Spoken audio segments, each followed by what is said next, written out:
Ah, my people, now they hear me. Now your own Aunty Gistina, the hottest gist giving auntie in town, don land o. Abeg, make I tell you this one story wey go make you think well well.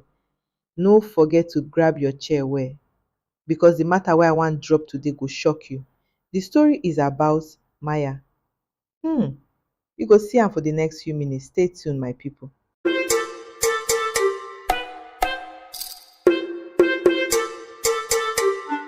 Maya had spent her entire life in the shadow of the Okoje family. Her mother, Veronica, had worked for the Okojes as their maid for over 20 years. Veronica cleaned, cooked, and took care of the family's children, while Maya, though intelligent and ambitious, was constantly reminded of her status as the maid's daughter. The Okoje children, especially Beatrice and Tony, never missed an opportunity to remind her of her lowly place. Look at her, the maid's daughter, thinking she will ever amount to anything, Beatrice would say, rolling her eyes as she passed by Maya. But Maya would smile back, keeping her head high. She had dreams, dreams far bigger than what they could imagine. Her mother always told her, don't let where you come from define where you are going. Stay focused. Maya was not content with just being a maid's daughter. She had always excelled in school, and her teachers praised her for her intelligence. Despite the mockery she faced at home, Maya kept her head in her studies, believing that one day she would make something of herself. At night, while her mother worked, Maya studied, determined to change her destiny. One day, I will show them all, Maya often said to herself. She studied business management, a field that fascinated her. She wanted to be in charge one day, not just cleaning up after others. Her mother, though tired from the day's work, would always remind her, you are destined for greater things, Maya. Just keep working hard and you'll get there. Maya's hard work finally paid off. She earned a scholarship to a prestigious university, a life changing opportunity that many in her community could only dream of. But the moment she received the scholarship letter, Maya didn't rush to share it with the Okoje family. She knew they wouldn't understand her excitement. One evening, as Maya sat in the living room with her mother, she whispered, Mom, I've been accepted to study at the university. I got the scholarship. Veronica's face lit up with pride. Maya, this is your chance to change everything for us. But Maya's excitement was tempered by the knowledge that the Okoje family would never look at her as anything but the maid's daughter. Still, she was determined. This scholarship was her escape, her chance to rise above. When Maya returned home for the holidays, Beatrice made sure to make her feel small. So you are going off to school now, huh? The maid's daughter is studying to become what? Beatrice scoffed. I'm studying business management, Maya replied coolly. Business management, Tony added, laughing. Look at you, dreaming big. What makes you think someone like you could ever be successful? Maya didn't let their words hurt her. Instead, she focused on her studies. Her mother's sacrifices were not in vain. She was going to prove them wrong. Months passed, and Maya excelled in her studies. She applied for an internship at the Okoje family's business, despite knowing how awkward it might be. To her surprise, Mr. Okoje himself called her one afternoon. Maya, he said in his usual stern tone, I've been following your progress. You are an excellent student. We are offering you an internship at Okoje Enterprises. I believe you will be an asset to the company. Maya was stunned. Thank you, sir. I won't disappoint you. This was a moment, a chance to show everyone that she was more than just the maid's daughter. Maya's first day at the Okoje business felt like a dream. The company was huge and the employees were sharp and polished. Maya could feel the weight of being the only one from a humble background, but she wasn't going to let that stop her. Don't be intimidated, Maya, she whispered to herself. You belong here just as much as anyone else. Beatrice was quick to mock her though. So the maid's daughter is here now. Let's see how long she lasts, she said, smirking. But Maya didn't react. She dove into her work, learning as much as she could. It wasn't long before her intelligence, work ethic, and unique perspective started to stand out. She wasn't just a maid's daughter anymore, she was a valuable asset to the company. Maya worked tirelessly, often staying late into the night to finish projects. Slowly but surely, her colleagues began to respect her. She contributed fresh ideas, strategies that improved company operation, and even helped secure new business deals.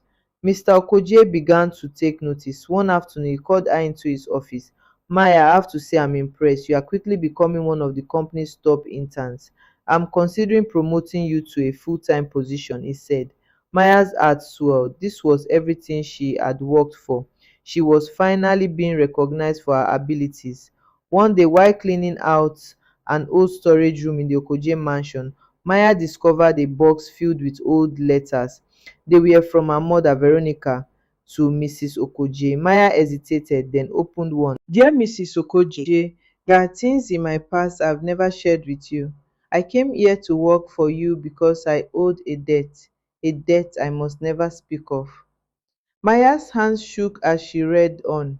Her mother had been hiding a secret, something so serious that it could shake the foundation of the Okoje family. Maya's mind raced with questions. What was this secret? Why had her mother kept it hidden all these years? But she decided to ignore it and focus. As time passed, Maya continued to climb the corporate ladder. She was no longer just the maid's daughter in the eyes of the Okoje family. She was a rising star in the business world. Beatrice tried to undermine her at every turn, but Maya outsmarted her at every opportunity. One day, Mr. Okoje said, Maya, I want you to head the new project. You have the vision we need. This was it. Maya was in charge now, and she knew that her power was growing. Andrew, a senior executive at the company, began to show interest in Maya. At first, Maya thought he was just being kind, but as their conversations became more frequent, she realized there was something more. Maya, you are incredible at what you do. Your intelligence and drive is something I admire, Andrew said one day as they worked late together. Maya hesitated. Thank you, Andrew, but I'm focused on my career. Andrew smiled. I respect that, but I hope you know you are not just a brilliant businesswoman. You are an amazing person. Maya was flattered, but remained focused on her career. She didn't need distractions. And guess what? Maya's growing influence began to shake the foundation of the Okoje family. Her power was undeniable, and the Okojis had no choice but to start respecting her since their father put her in charge now, and there is nothing they can do about it. Beatrice, once her greatest enemy, now found herself trying to get on Maya's good side. One evening, Beatrice approached Maya. I've been thinking, maybe I misjudged you. You've earned everything you have. Maya nodded. It's not about being accepted by you. It's about proving to myself that I can achieve anything. Maya finally confronted her mother about the secret she had uncovered. Mom, what's the truth? What's the secret you've been hiding from the Okojis? Veronica sighed deeply. Maya, there's a reason I've stayed silent. The Okojis don't know everything about me. My past, it's tied to them, and revealing it could destroy everything. Maya understood then. Her mother had sacrificed so much to protect her, and Maya now had the power to protect her mother's past. Some words are better left unsaid. As Maya's influence at Okoje Enterprise continued to grow, the Okojis began to fear her. She had become the woman they had underestimated for so long. Maya knew she could do anything now. The business was hers for the taking. One day, she received an unexpected offer. Maya, we're offering you a position as CEO of the company, Mr. Okoje said, soon knowing his children are incapable of the position. Maya smiled, but in her heart, she knew that she had already taken over. When the Okoje family learnt of Maya's rise, they were left with no choice but to respect her. Beatrice, who once mocked her, now came to Maya for advice. Maya had built her empire, and the family could no longer control her. Maya, we were wrong about you, Beatrice said one day. You've proven us all wrong. Maya's heart remained cold, but she knew that forgiveness was key. She had come far, but she had a bigger vision than revenge. Years later, Maya stood in the grand mansion she once walked in, but now it was hers. She had taken over the business, turned it into a global powerhouse, and established a foundation to help children from poor backgrounds, just like hers. As she looked out the window, Maya whispered, I did it. I showed them all. Her mother stood beside her, smiling. You did, my daughter. You've made me proud. Maya had not only risen above the mockery and prejudice, but she had proven that nothing could hold her back. The maid's daughter had become the queen of the house. See, na the same house wey dem use mock Maya, now na she dey control am. My people, no matter where you start, you fit rise above anything. Maya show dem say na determination and hard work dey carry person. No matter your past, you fit change your future. Aunty Gistina dey tell you today, make sure say you no let anybody look down on you. Next time, I go bring another hot gist. I dey go, but you no go forget this one.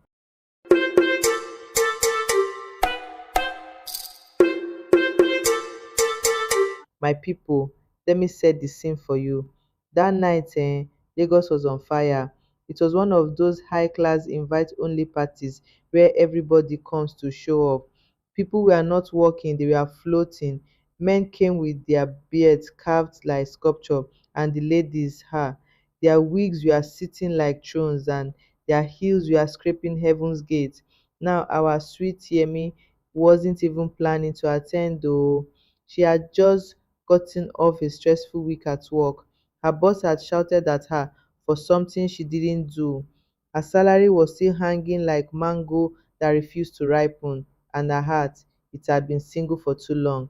But her bestie, Toke, dragged her out. Babe, this night we must shine, Toke said, and truly they shined. That was the night she saw him, Sheyi. The moment their eyes met across the crowd, something inside Yemi shifted. Not gas o, real chemistry. Sheyi was standing with a drink in hand, smile slow like honey, eyes scanning like a barcode scanner. He walked up to her with confidence only sons of temptation carry. You must be the reason this room is glowing, he whispered. And just like that, na so e start to you see my people, sometimes what you think is chemistry is just a slow motion accident waiting to happen. But how will you know? When Sheyi and Yemi began talking, it was like a movie. The way he listened, the way he touched her lower back gently when they walked, the way he laughed at her jokes, even the dry ones. He made her feel like the most special woman in Lagos. She started seeing him in her dreams, and not the innocent type. Oh. By the third date, she was already thinking, could this be the one? My darling, if love was currency, Yemi had already paid in full. She said he ran a logistics business that he was trying to scale, that he needed a woman who believed in his vision. He dropped quotes from Steve Jobs, recited motivational lines like a TED Talk addict. Yemi, who had been craving affection, saw him as a man with purpose. But let me tell you something, some people can speak in future tense and still carry past demons. While she was falling in love, she was calculating. Her heart was open. His intentions were hidden. You see, and no matter how deep you are in love, there's always that one friend that won't let you sleep in stupidity. For Yemi, it was Amaka, the unfiltered, sharp-mouthed truth teller. The day she met Sheyi, she sipped her Sharpman and whispered to Toke, "This one looks like emotional 419."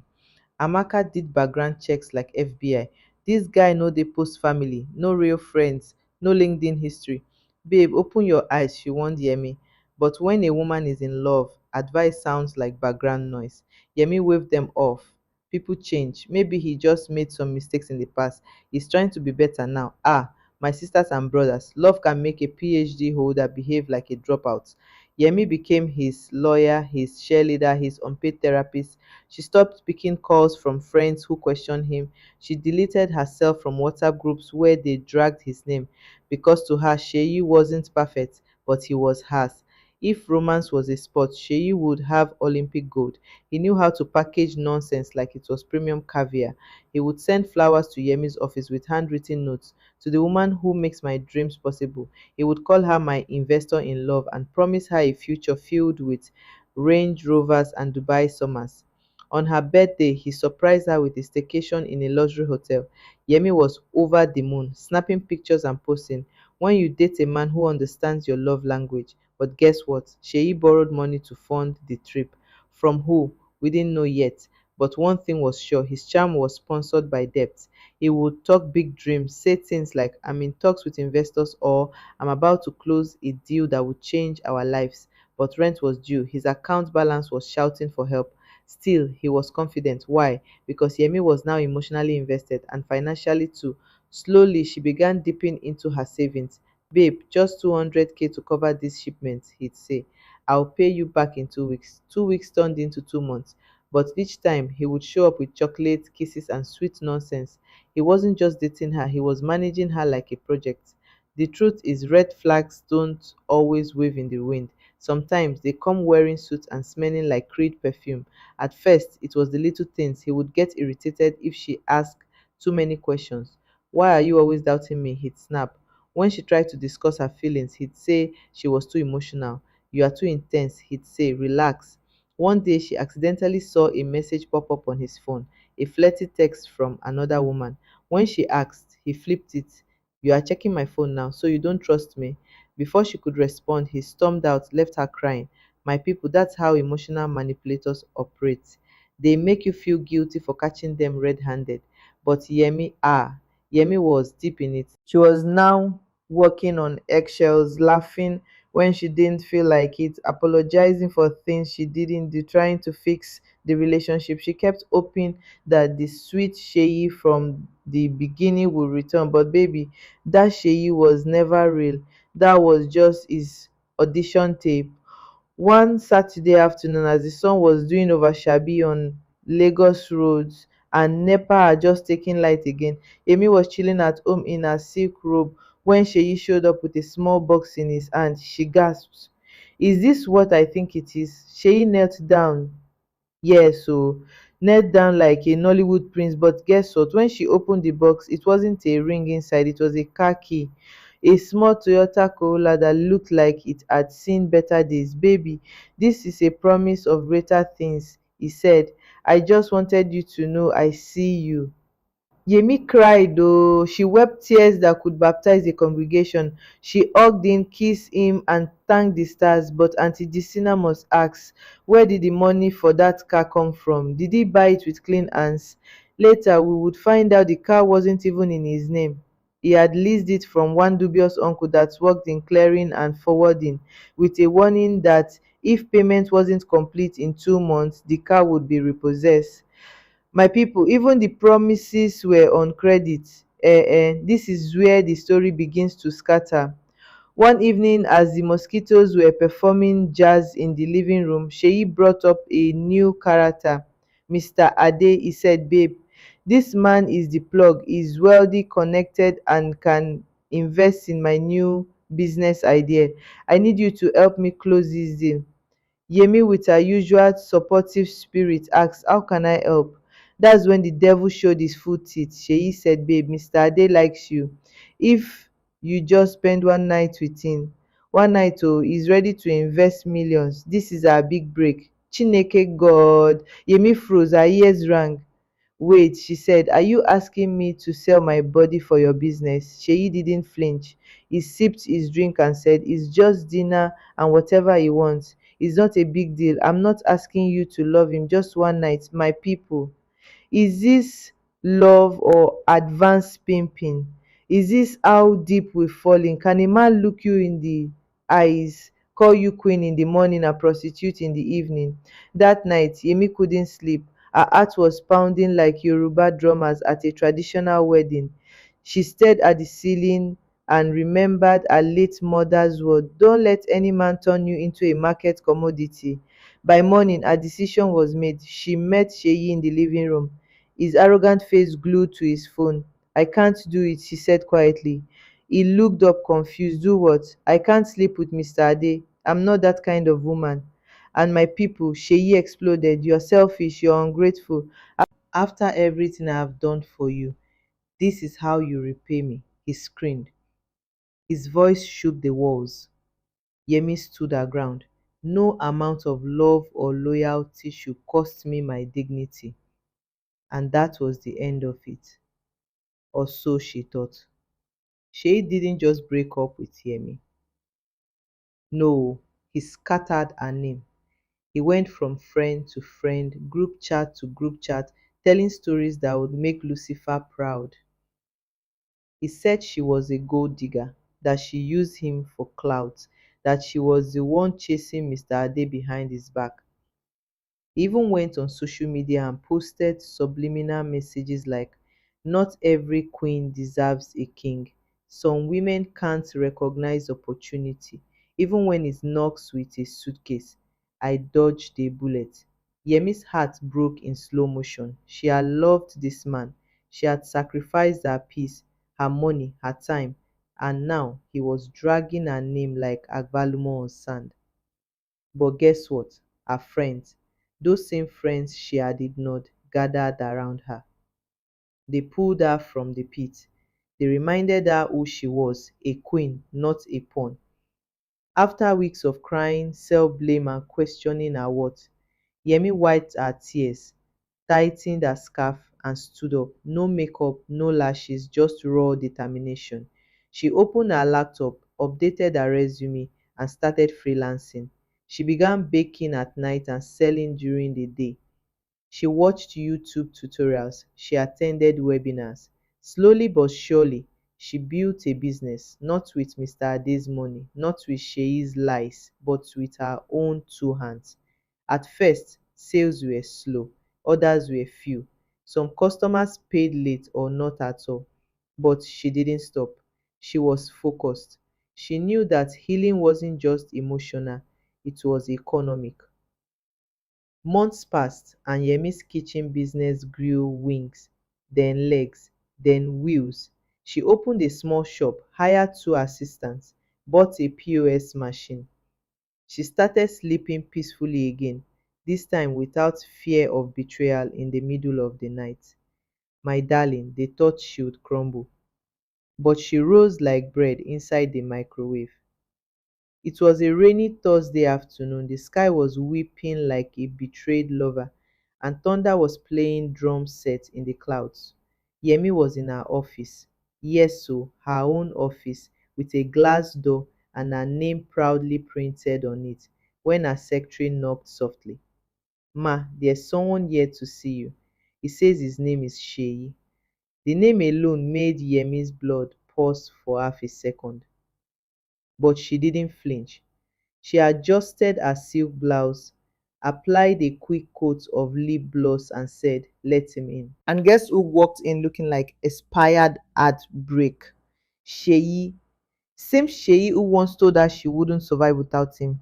But this version was different. His clothes hung loosely, his eyes were tired, and his confidence was gone.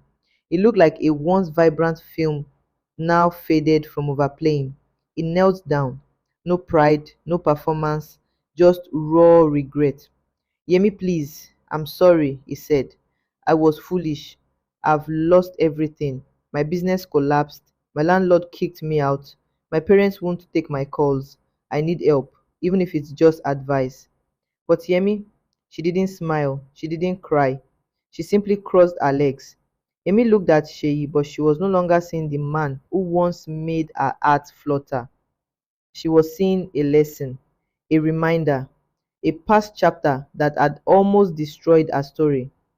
She stood up slowly, walked to the window, and said, "You thought I would crumble, that I would regret not selling myself for you. But Sheyi, life is beyond Nollywood.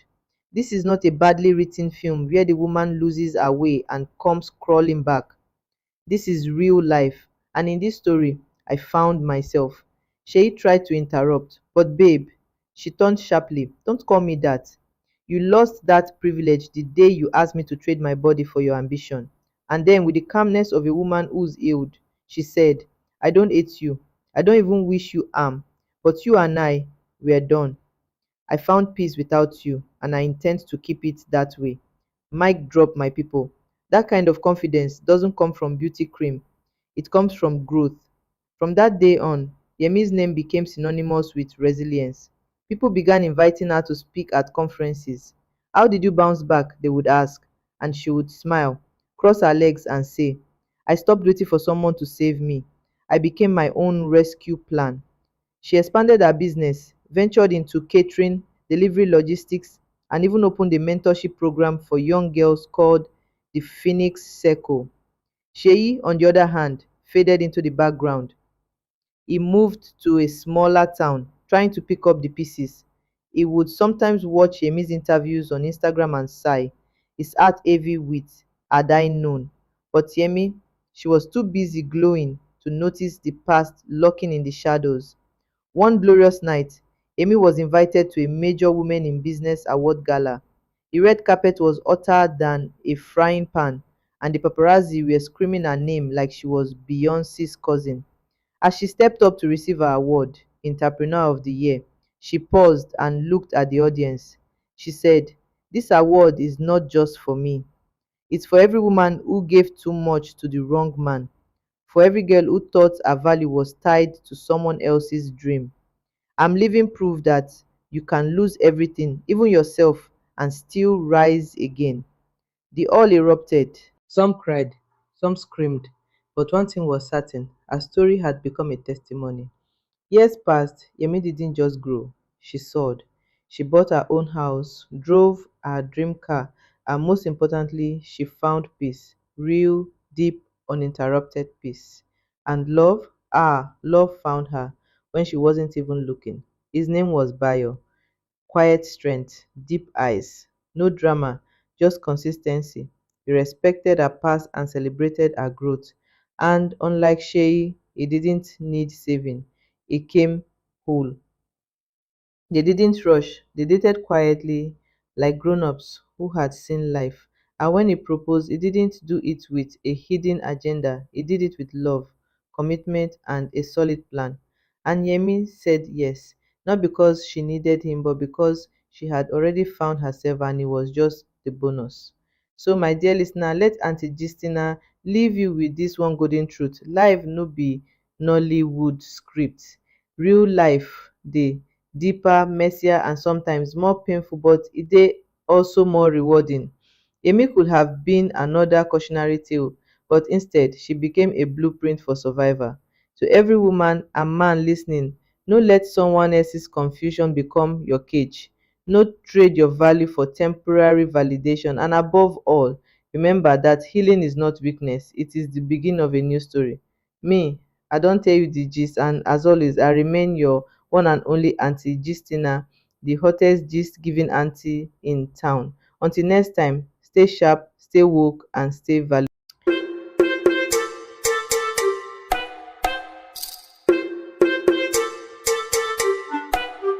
Clara was the type of young woman whose name carried a silent weight of expectation. She was the pride of her neighborhood, the top of her class, and the daughter whose future seemed guaranteed to shine brighter than the stars. Teachers spoke of her with reverence, classmates admired her, and even elders in the community used her as an example for their own daughters. She dreamed of becoming a lawyer, not just any lawyer, but one who would stand before courts, fight injustice, and perhaps one day rewrite laws that had failed women like her mother. Her days were filled with books and nights with aspirations. She had been careful, always careful, that is, until Akin was charming in the way that made young women ignore red flags. He was smooth talking, always quick with a compliment, and carried himself with a confidence that cloaked his irresponsibility.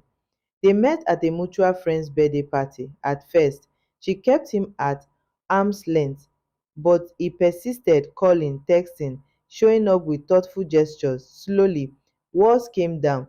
She let herself believe that he saw her, not just her beauty, but her ambition, her heart, her soul. It took just one reckless moment, one impulsive night born from loneliness and youthful yearning, and everything changed. A few weeks later, Clara's world came crashing down with the appearance of two pink lines on a test strip. She sat on the bathroom floor for hours, the air thick with disbelief. Everything she had planned, every goal she had mapped felt like it had slipped between her fingers. Telling her parents was like walking into a storm she knew she wouldn't survive. Her mother wept before she said a word.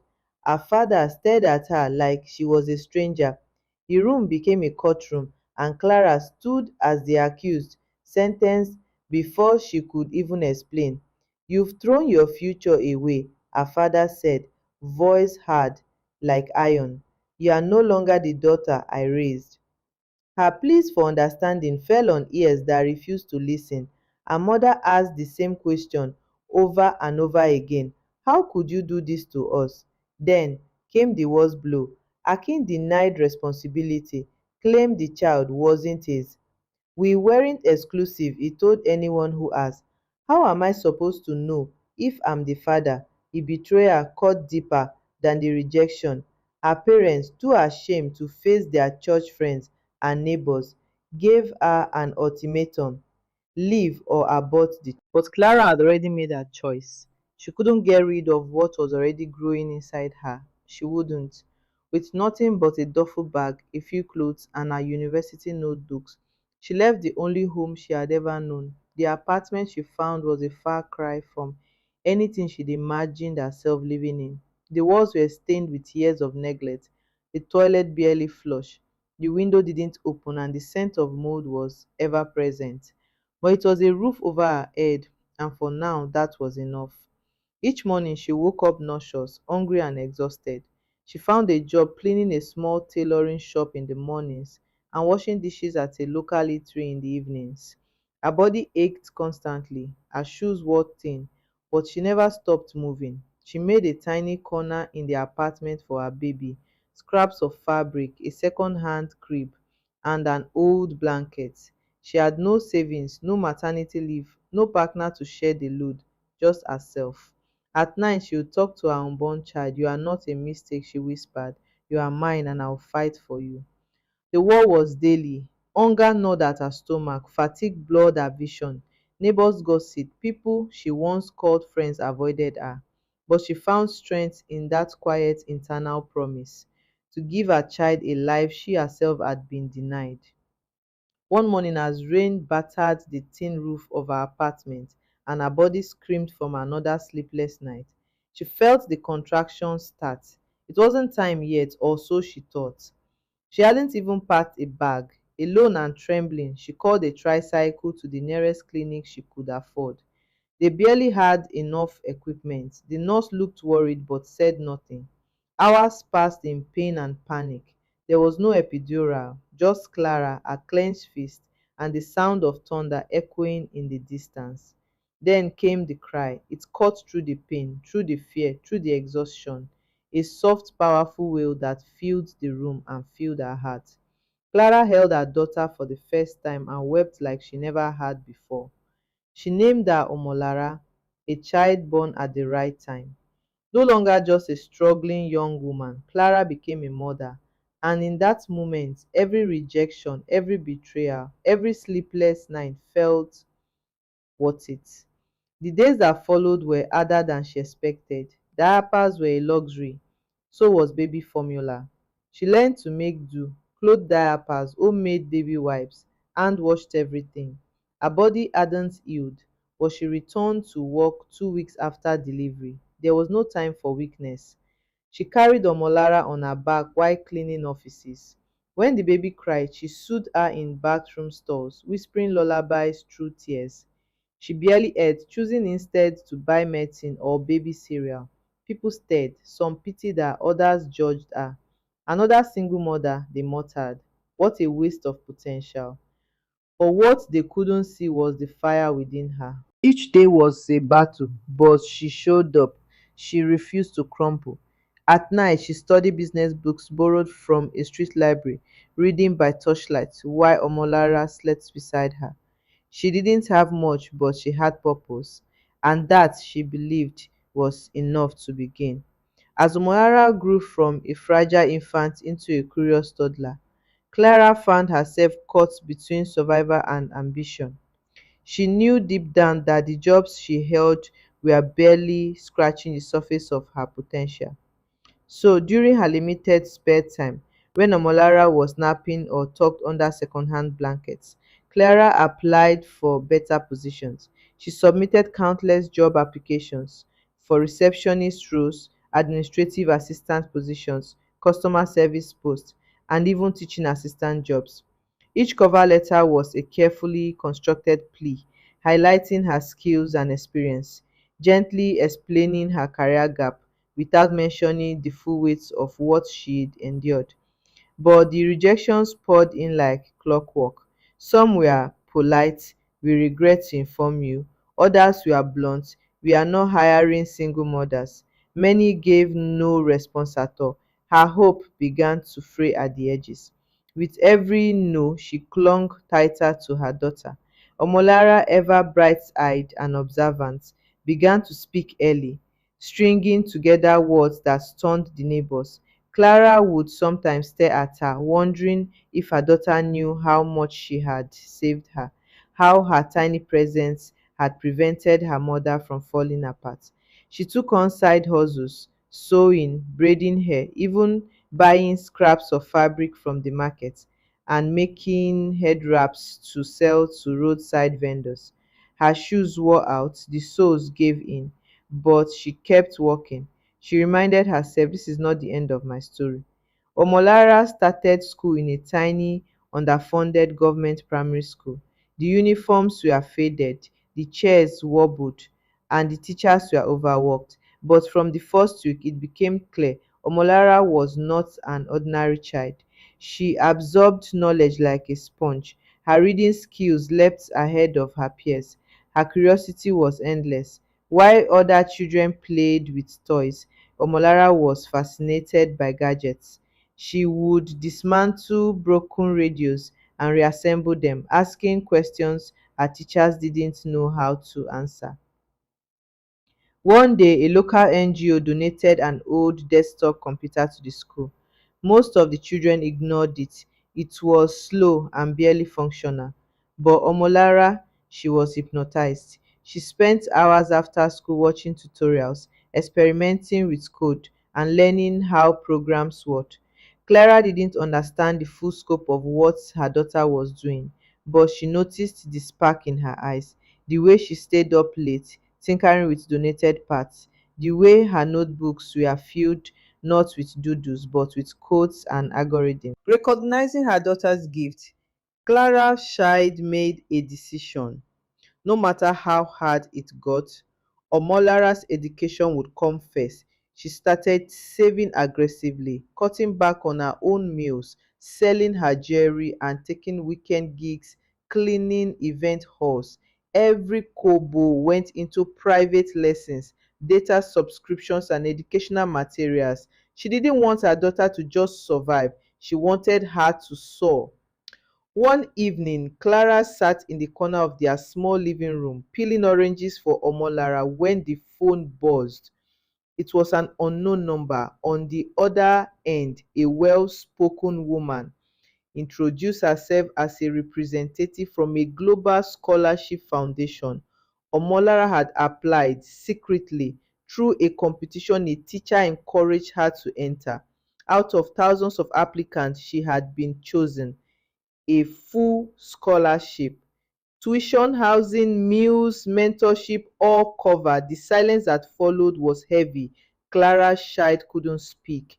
She dropped the knife. The oranges rolled onto the floor. It felt like the sun had entered their room. Tears streamed down Clara Scheid's face, not of sadness, but of relief. Years of sacrifice had not been in vain. Every empty stomach, every humiliation, every door slammed in her face, they had all led to this moment. The news spread quickly. Neighbors who once whispered behind closed doors now spoke openly of her resilience. Teachers, mentors, even distant family members began to call. Some offered congratulations, others tried to re enter her life with disguised intentions, but Clara Scheid knew better now. She smiled, accepted their well wishes, but kept her circle tight. Omolara was going to fly, and Clara Scheid Guess had built her wings from scratch. While Omolara studied abroad, Clara Scheid found herself at a crossroads. With her daughter thriving, she no longer wanted to simply survive, she wanted to grow. She enrolled in online business courses, started attending webinars and mentorship sessions. She studied branding, digital marketing, bookkeeping, and product design, all on a second-hand tablet Omolara had gifted her before leaving. An idea began to form. A platform that would help small businesses, especially women like her, market and manage their products online. She started small, building with free tools, testing with street vendors and tailors she knew. When Omola returned for holidays, she brought more than hugs. She brought skills. She helped her mother refine the platform, making it user friendly, mobile accessible, and data light. Together, they built Lara Link, a business management and marketing tool designed for the grassroots entrepreneur.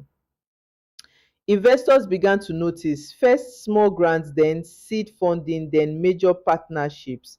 By the time Omolara graduated, their app was being used by over 10,000 small businesses across the country. Clara had gone from a single mother with nothing to a respected tech entrepreneur, and the name that once echoed in shame now drew applause. It was at a tech expo in Abuja that their paths crossed.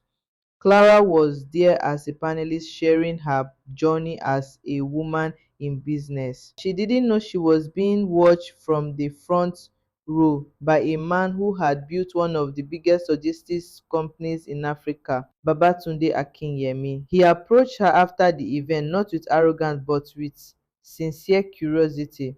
"Your story moved me," he said. "Your mind is sharp, but your spirit is something else." They had coffee, then dinner, then weeks of long, honest conversations about business, family, loss, and healing. Babatunde was widowed, with grown children who adored him. He wasn't interested in control or saving her, he admired her. For Clara, it was foreign, being pursued with gentleness, not pressure, being seen, not judged. Love bloomed, slow and steady. When Babatunde proposed with a simple ring and a heartfelt promise to protect her joy, Clara said yes, not out of desperation but from a place of strength. She had risen from the ashes and now she was walking into love, not broken, but whole.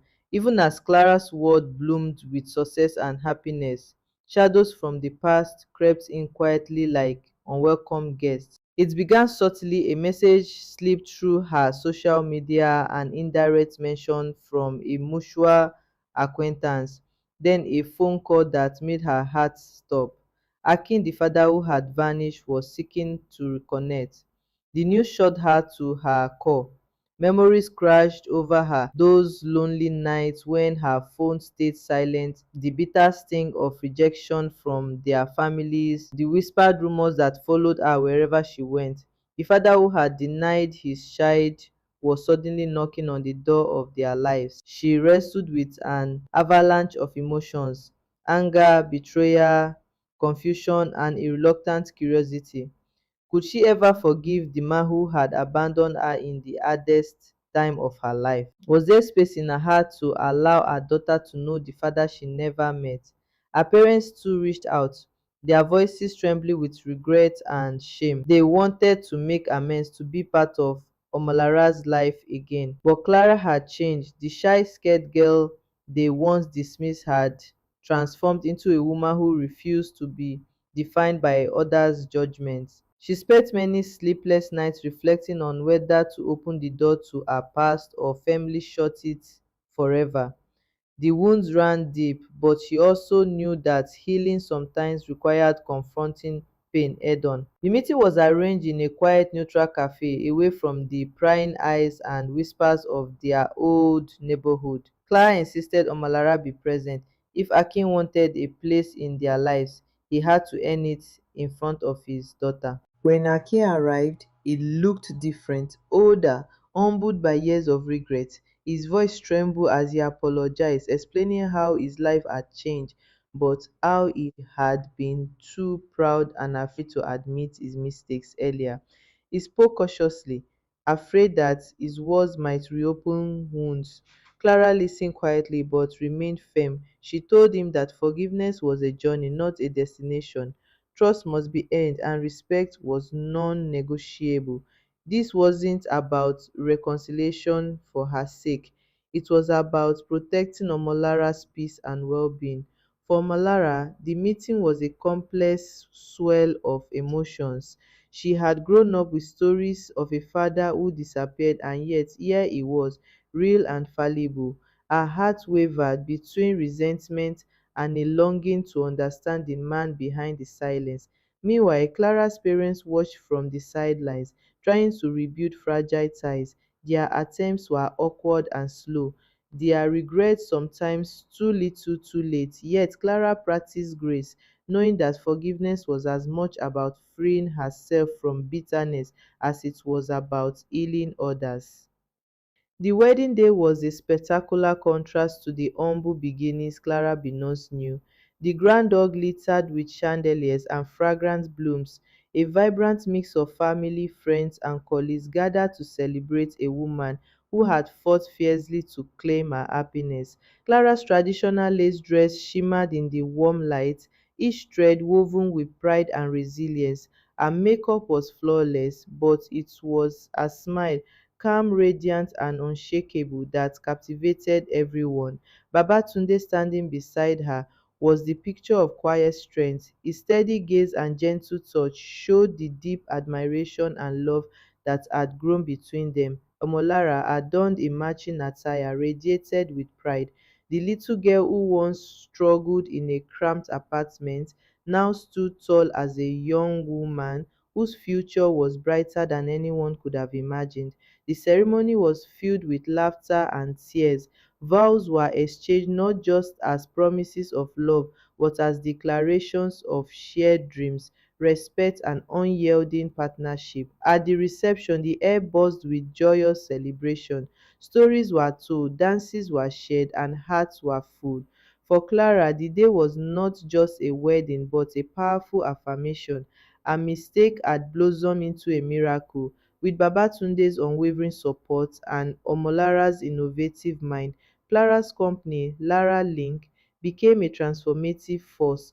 What started as a small business now empowered thousands of women entrepreneurs across Africa, helping them access markets, manage finances, and grow their dreams.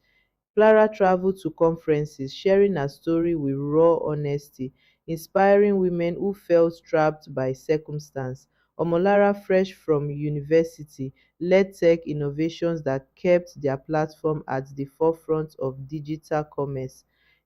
Their bond deepened with each challenge overcome and each milestone celebrated. Long hours were spent strategizing, weekends devoted to mentoring young entrepreneurs, and quiet moments treasured as they reflected on how far they had come. Together, they built more than a company, they created a legacy of empowerment, courage, and hope that would ripple through generations. Years later, sitting on the veranda of their sprawling home, Clara watched the sun sink below the horizon, painting the sky with hues of orange and gold. The peaceful scene was a stark contrast to the turbulent journey that had brought her here. She thought of the pain she had endured, the betrayals, the loneliness, the sacrifices, yet none of those moments defined her. Instead, she focused on the love she gave and received, the strength she discovered within herself, and the legacy she was building with her family. Her mistake had transformed into a profound miracle. It wasn't just about material success, it was about healing. growth, and a future forged from resilience. As Omolara's laughter echoed from inside, Clara smiled, knowing their story was far from over. It was a legacy just beginning, one that would inspire countless others to find light even in their darkest moments. My people, you see am now. From disgrace to grace, from rejection to red carpet. Clara's story na clear example say God no dey consult your past to bless your future. Dat so-called mistake, it turned out to be her biggest miracle. So as you dey go, just remember, no condition is permanent, and your pain fit be the raw material for your glory. Dis life na turn by turn. Na me, your one and only Aunty Gistina, the hottest gist giving aunty in town, signing out with love, drama, and plenty sense. Until next time, no forget, if gist dey ground, na me go scatter am first. Oh. It was one hot Wednesday afternoon, the type of heat that makes you question your whole life. You start wondering if you offended God or if your village people finally succeeded. I was in the parlor, oh, not disturbing anybody. My baby had just fallen asleep after sucking my breast like he was preparing for weightlifting competition. I was tired, drenched in sweat, and fanning myself with a calendar from 2017. The one with Buhari's face on it, you remember? As I sat there struggling between sleep and survival, I heard laughter from the backyard. At first, I didn't even think anything of it. You know how men behave now, gathering to talk nonsense and argue about football they are not playing. I heard the laughter again, loud and careless, like goats that just found yam in a barn. Then I heard the voice, Femi's voice, my husband, the same man who once told me my skin blows like golden palm oil. My heart immediately jumped. I smiled to myself. Ah, Femi and his friends must be gisting something funny. But then the words that followed, my God, it was like someone poured hot oil inside my ears. My guy, I swear, since dat woman born, e be like say dead goat dey stay for house. Ha! Dead goat. My people, my spirit almost left my body. E didn't stop there, oh no, e kept going.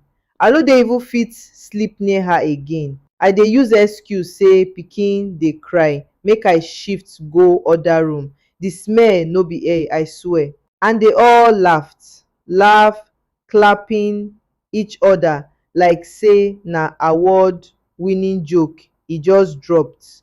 I froze. You see, there are moments when words don't just hit your ears, they enter your bone marrow and settle there. I sat there in that parlor, legs shaking, baby still asleep on my lap, and I was asking myself, is this how people run mad? Because I felt something snap in my brain.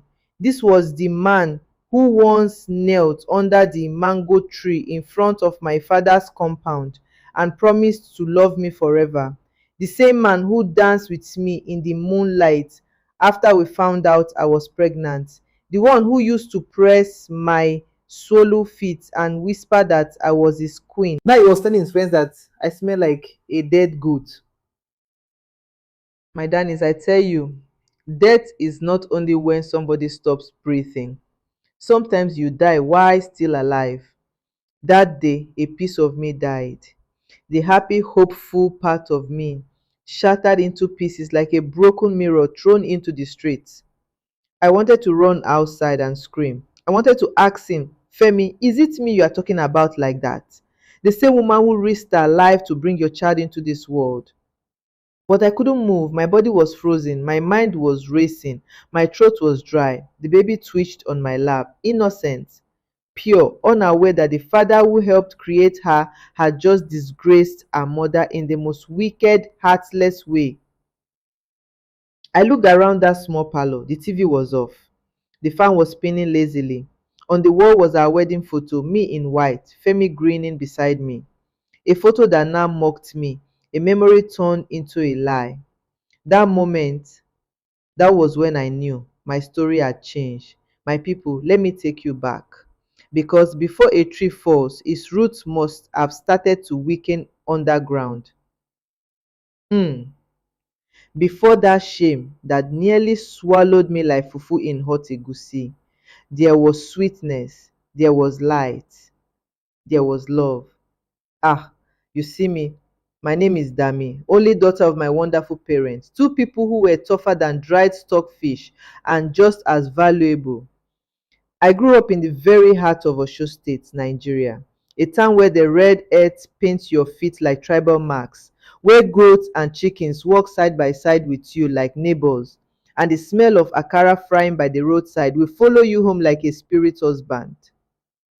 Our compound was a noisy place, but it was our noise. Children shouting, mothers scolding, radios blasting Yoruba music and gospel in the same breath. If you never lived in that kind of place, you have not truly lived in Africa. In that compound, I was known as the one with the dazzling smile. People said my smile could settle quarrels. Even old Baba Ola, the stubborn landlord, once said that seeing me was better than drinking palm wine, and I cherished that reputation like gold. I worked in our small village health clinic. The pay was nothing to write home about, but I loved helping people. Bandaging wounds, checking blood pressure, delivering babies. That was my favorite part. Helping new life enter this world felt like touching heaven with your own hands. Then one day, I moved to the city to study midwifery. That was where I met him, Femi. Oh Lord, this man. Tall like Iroko, chest broad like Sango's own, and eyes that melted my defenses like Lagos sun on cold pap. He didn't need to talk much, his presence spoke volumes. When he walked into the clinic that day, I told my friend Kemi, that one there, na my husband. She laughed. You, would you marry a fine boy like that? I said, watch me. And true, true, love struck faster than thunder. He began visiting often, bringing snacks, talking sweet. He said things like, you're not just beautiful, Dami, you're powerful. Me that had only known men who asked me to smile small, I was hearing power talk. My dear, before I knew it, I was doing gele like Mommy Gio every Sunday to impress him. Within months, our love became like a Nigerian movie, fast, intense, dramatic. He proposed under a mango tree. My people danced. My mother killed the chicken that day. We had a wedding that shook the street.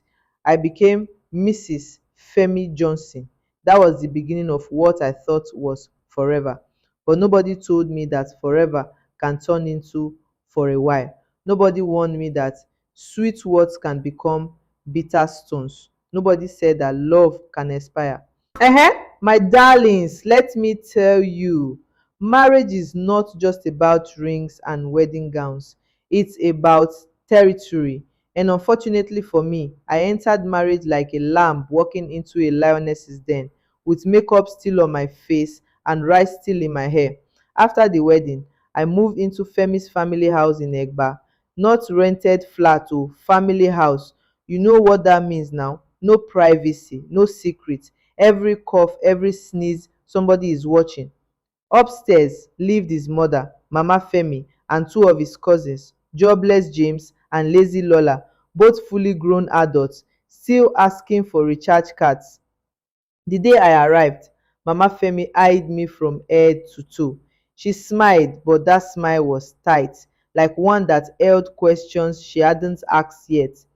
You're welcome, Dami, she said, adjusting her wrapper like she was tying war strategies around her waist. I hope you know how to cook bitter leaf soup without making it bitter. I smiled. Yes, ma, I can cook. She nodded and replied, we shall see. Na that day, I knew marriage is not romance, it's a survival game show. I cleaned, cooked, washed, and endured. I would sweep the compound before sunrise while the cousins snored like motor engines. I would enter the kitchen only to find my pot shifted and the meat counted. If I used 3 cubes of Maggi, Mama Femi would ask me, "Are you the one funding the market?" I became a guest in my own marriage.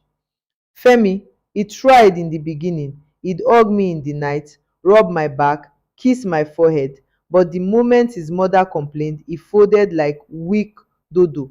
"Just try and understand her," he would whisper. "She means well." Means well? If well meanings could kill, I'd have been buried beside my ancestors by now. But I endured. I wore wrapper of patience and tied scarf of silence, because we are taught as African women that respect is heavier than gold, even when it's choking us. My people, let me confess, the day I saw two red lines on that test strip, I danced like David danced. Pregnancy. After all the prayers, all the pap, all the ogbono soup with goat intestine, I was pregnant. I ran to Femi shouting, "Baby, you are going to be parents."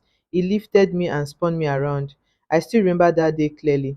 He brought home yam and suya, and I cooked bitter leaf soup that even angels would lick their fingers for. We danced to our little radio, his hands on my waist, mine on his neck. That night, he whispered, "You will be the best mother." And me, I believed him. Pregnancy, however, was not the fairy tale I expected. My legs swollen like inflated balloons, my skin dark patches like old plantain, my nose wide like someone preparing to smell village gossip. I vomited every morning, couldn't eat rice, couldn't bear perfume. My breast grew 3 sizes. I was a walking hormone machine, but I bore it with joy because I thought the reward would be love, respect, appreciation. Nobody told me motherhood would come with insults hidden behind silence. The day of delivery, my dear, forget Nollywood. It was warfare. I labored for almost 2 days. 2 long days of screaming, praying, crying, panting like a dog chasing bone. The pain, my God, I felt like something was dragging my intestines with barbed wire. My mother was there, pouring anointing oil and shouting, "Oluwa o, Oluwa o." The nurses were shouting, "Push, push," as if my body was a trailer. At one point, I screamed, "Take the baby, just take her and leave me." But finally, by the mercy of God and ancestors, she came, my baby girl, Awelewa, my mirror, my second chance. Her cry was soft like the chip of a baby bird, and in that moment, all the pain vanished. I had done it, I had brought life into the world. But what I didn't know was that life would soon feel like death. Ah, postpartum. That one deserves national recognition. You see, giving birth is not the end of suffering, it's the beginning of another dimension. I bled like they were draining me. My breasts were leaking like cracked sachet water. At night, I would sweat like moi moi inside the steaming pot. My breath metallic, my armpits sour. Even a Dettol and salt bath could not save me, and no matter how I scrubbed, the smell remained. I would bathe 5 times a day, soak my wrapper in perfume. I wore deodorant that burned my armpits, yet nothing changed. But still, I told myself it's just for a while. He loves me, he will understand. Lie. You remember this part already, but let me say it again because some wounds must be reopened before they heal. It was hot Wednesday afternoon. I sat, baby on my lap, fanning myself when I heard the laughter, heard Femi, heard him say I smell like a dead goat. My people, I broke. I didn't scream. I didn't faint. I just froze, like someone paused me. My eyes were open, but my soul was crawling away, begging for peace. That night, I cried in the bathroom, part soaked in blood in one hand, shame heavy on my chest, and still I said nothing. After that day, I began to shrink, not physically, but spiritually, mentally, emotionally. I stopped going outside, avoided mirrors, smiled only for the baby. Femi, he moved on like nothing happened. Same man who used to hold me now avoided me like I was contagious.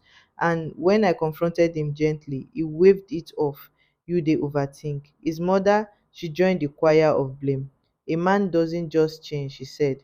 "Maybe you are not taking care of yourself." I was dying inside, rocking my child at night while crying silent tears. The rejection is seeped into my bone.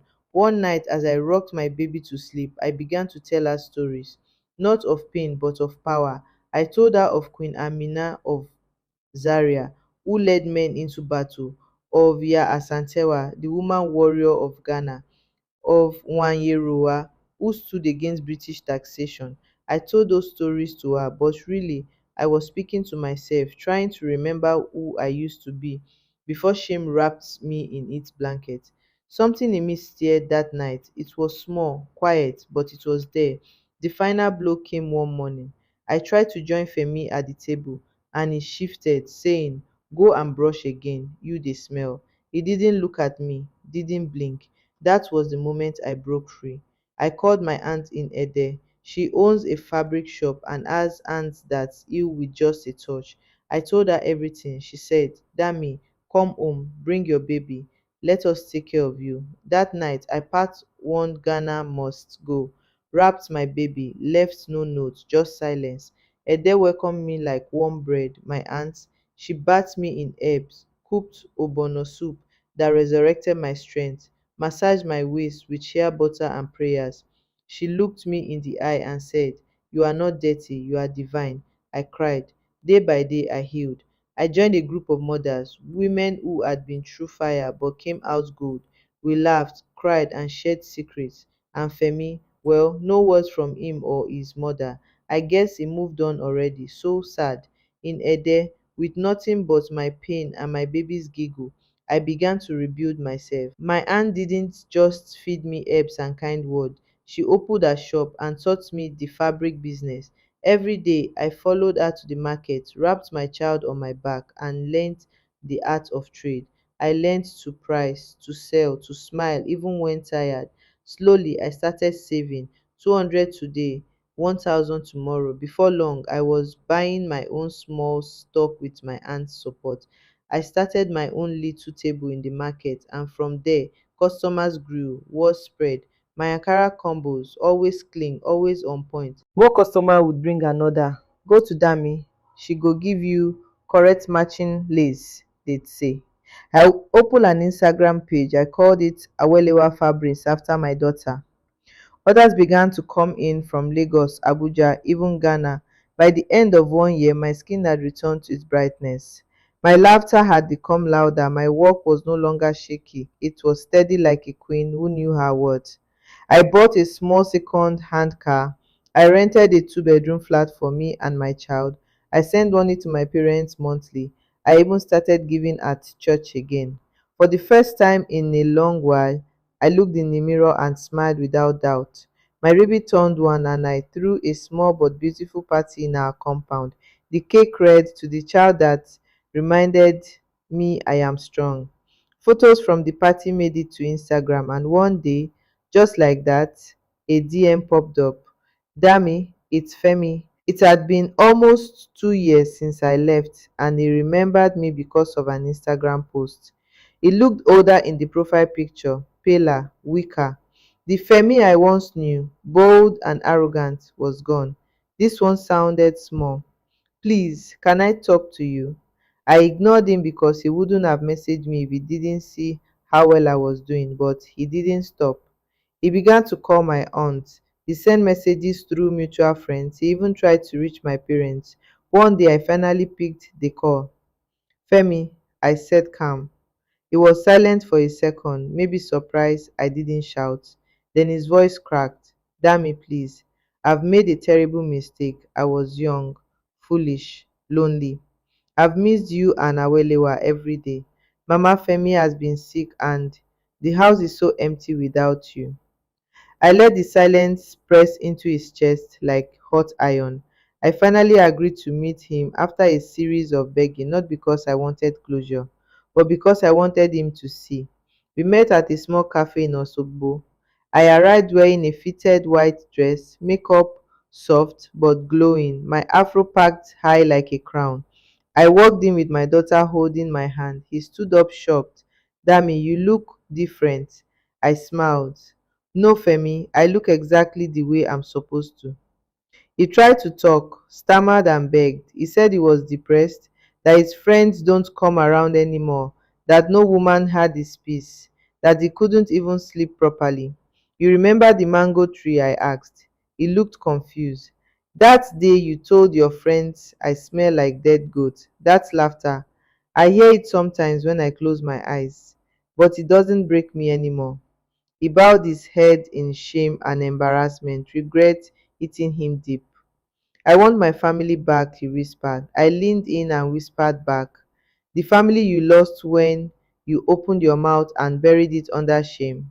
I stood up, adjusted my bag, and walked away. Since then, he keeps trying.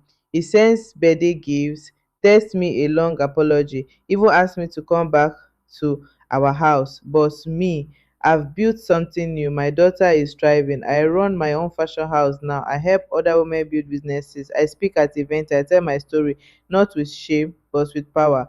As for Femi, I heard he drinks more than he sleeps, that he spends evening sitting alone under that same mango tree, hoping I will come back, but I won't. Because I finally learned a woman who has found her worth does not return to the hands that broke her. Let his laughter haunt him.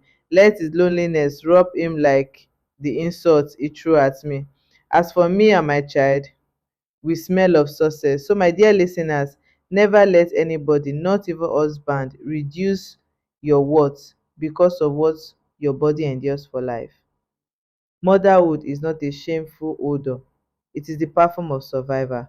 Till next time, is your sweet Aunty Gistina, the gossip queen, with gist other than fresh pepper, saying, if they can't love you at your smelliest, they don't deserve you at your finest. Stay bold, stay beautiful, and always remember, you smell like hope.